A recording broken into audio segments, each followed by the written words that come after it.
let's do some practical skills. Link to paper is in the description. As per usual with AQA papers, I can't show it on screen, otherwise they will copy strike me and get the channel deleted. So 1.1, we have our mark. Where do we measure from?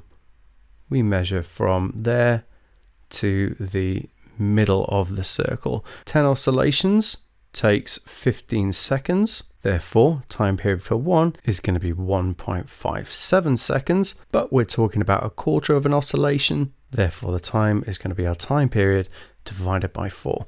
And that gives us 0.3925, but we need to be careful with our sig figs, especially in paper 3. So, well, we've been given the time period to 3 sig figs, so therefore our answer needs to be to 3 sig figs too. What is the percentage uncertainty? Well, we have to go back to our actual measured value. What is the uncertainty here? Well, it's implied that the uncertainty is 0.1 seconds because we're measuring 2.1 of a second.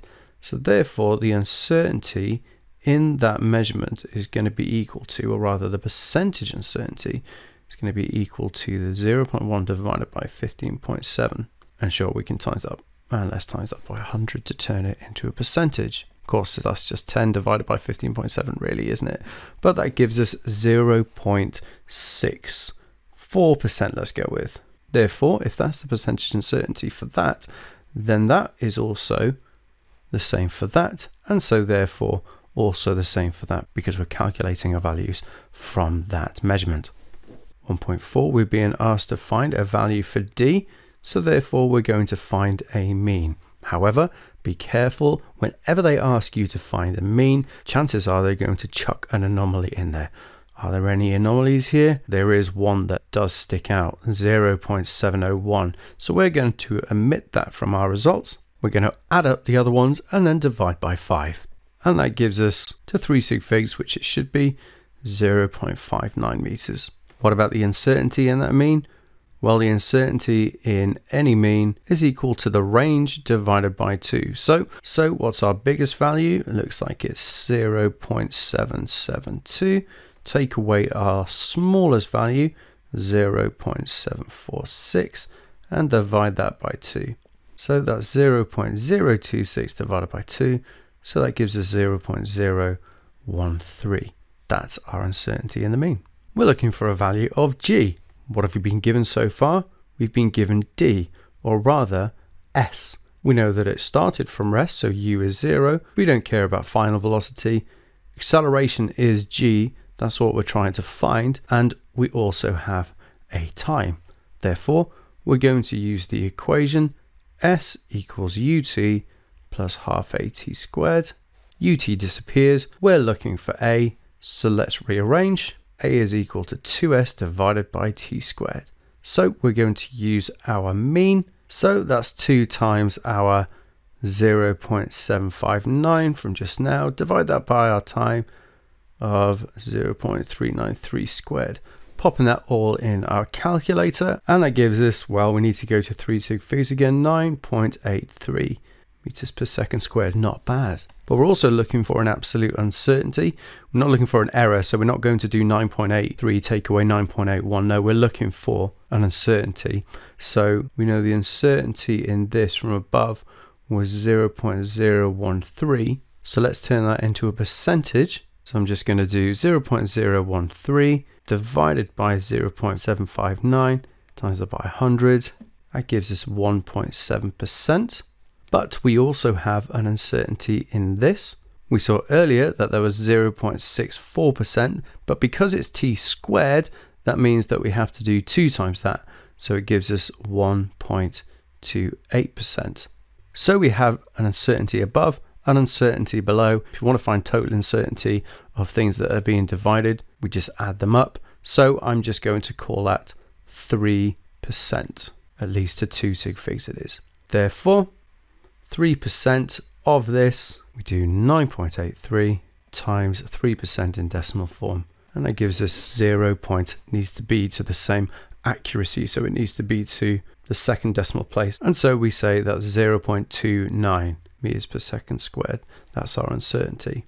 Mark scheme has 0.30, but that's because they've actually not rounded that. Well, they claim they've rounded it, but in reality they haven't. So they've used instead 3.08, and that will get you 0.30 meters per second squared. You'd get the mark either way.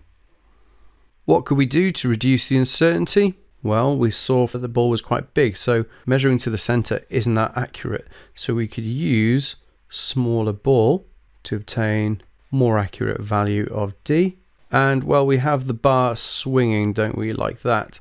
And so theoretically, if we had a longer bar, then it would take a longer time to swing. So if we use a longer bar, we'll increase values of T, therefore reducing uncertainty. So there's two things that you could put. Oh, what do you know, in 1.8, we're shortening the bar, so we end up with shorter times, and then we see what happens to S. We saw earlier that our equation is S equals half AT squared. UT isn't there.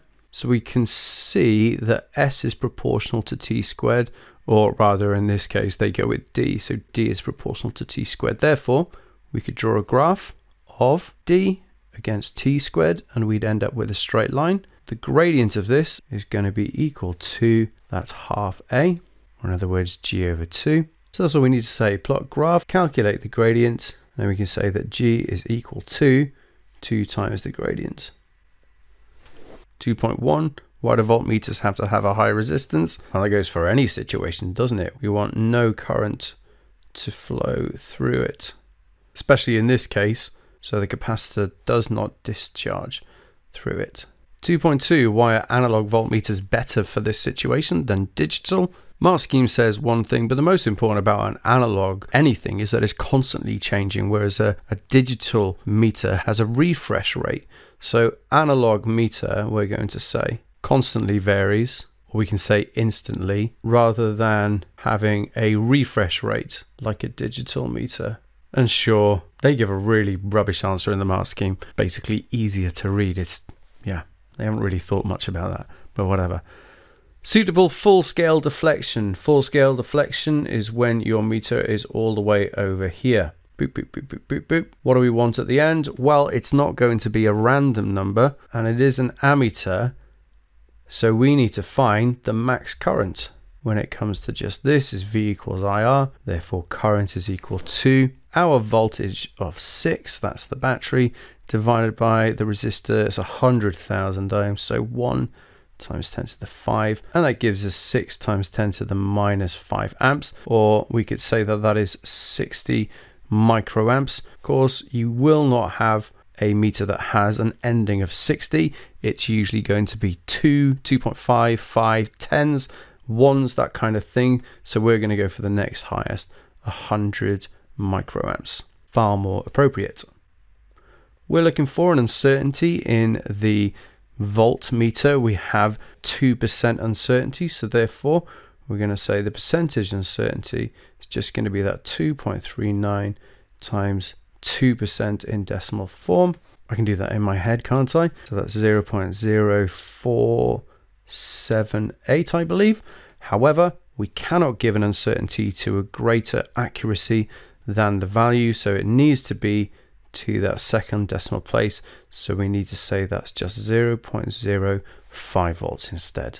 We're looking for the total number of readings before the capacitor is charged.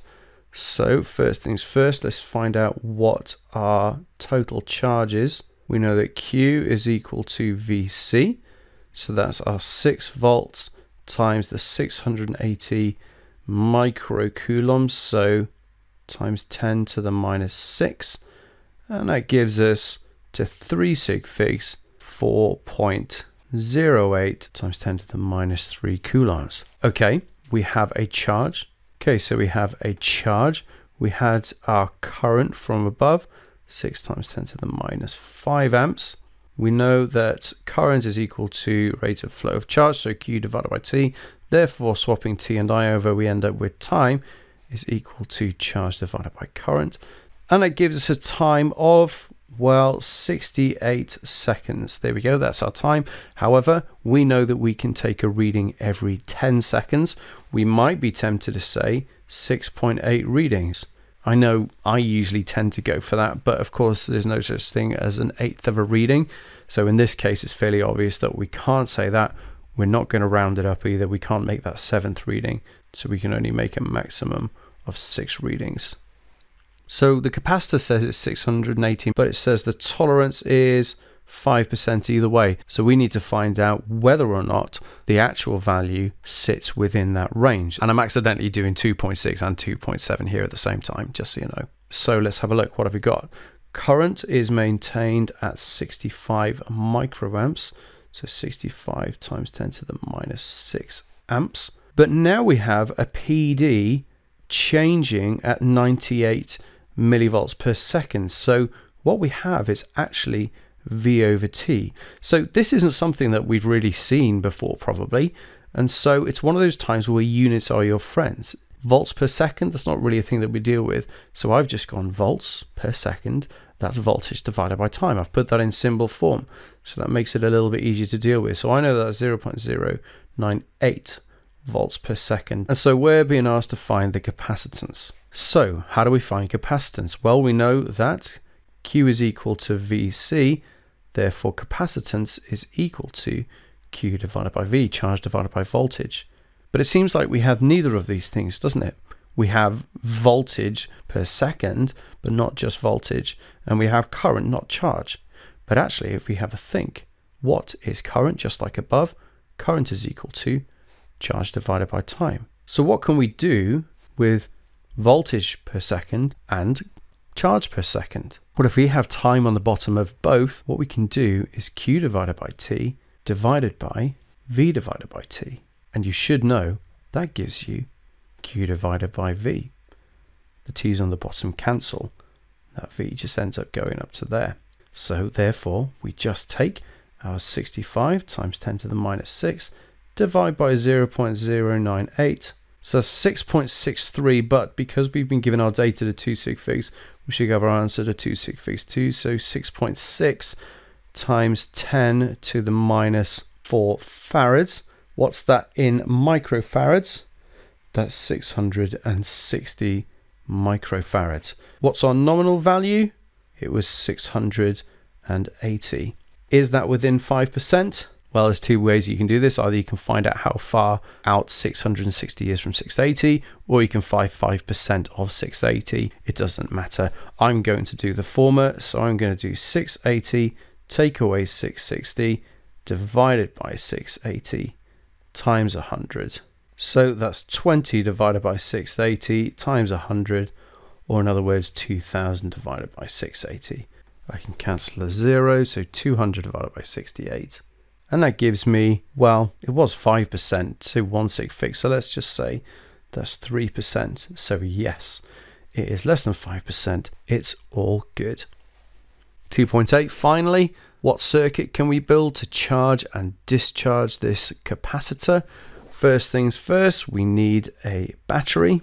That has to be hooked up to a resistor that then goes to a capacitor. And of course, we need an ammeter in there.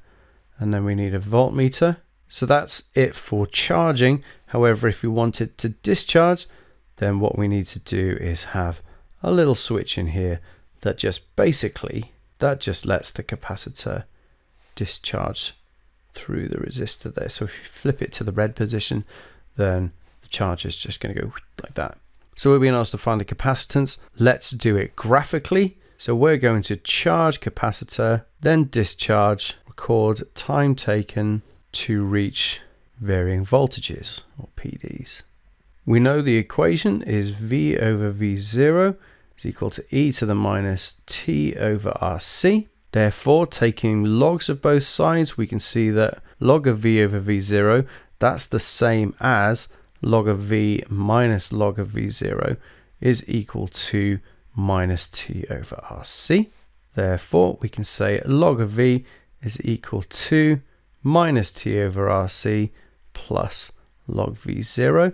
That's our y equals mx plus c. Log of V0 is our y-intercept. We don't care about that too much because we're just looking for the capacitance here. So if we plot a graph of log V on the y-axis and time on the x-axis, we'll end up with a straight line. It doesn't go through the origin. We then find the gradient. Gradient is equal to, well, if t is our x, then that means the gradient has to be -1 over RC. And that's how you find the capacitance. Alternative methods, you could just get to 37% of an initial PD and then say the time taken is equal to the time constant, that's equal to RC, but this is the proper way of doing it. If you want to see a more detailed explanation on that, then have a look at my capacitor required practical video.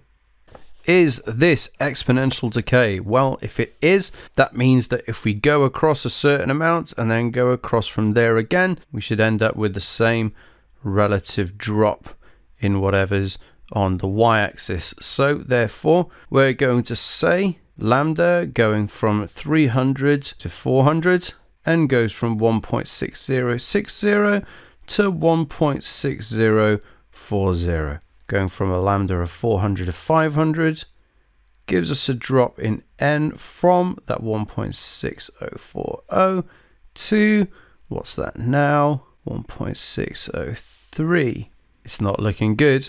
So we're looking for a relative drop. So we get our difference between the two values, divide by the original value, and then the same for our other one. So that gives us, what, 1.2 times 10 to the minus 3? I don't think the other one's going to give us that, but let's check. Sure enough, it's about half that, isn't it? So not the same, therefore not exponential decay.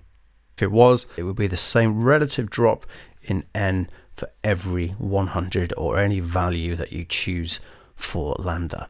So we're being asked to find what d is, and we're told that that is delta n by delta lambda. So therefore we're trying to find the gradient. We draw a tangent at lambda 400 mil. Don't forget to use a large triangle over half the height and width of the line, and you end up with something like 1.5 times 10 to the 4. N has no unit, but lambda is meters. Meters on the bottom, therefore our unit is going to be meters to the -1. So we have our equation for this whole deal. N is equal to A plus B over lambda squared. So we're going to draw apparently a graph of N against 1 over lambda squared. Makes sense. That's going to give us a straight line. Not going to go through 0 though, because of course we have this A here. So we have our table, we have lambda, then we have N. I would just go straight for 1 over lambda squared, but don't forget that you need to turn it into meters. So the first one is 300, and of course this is in nanometers.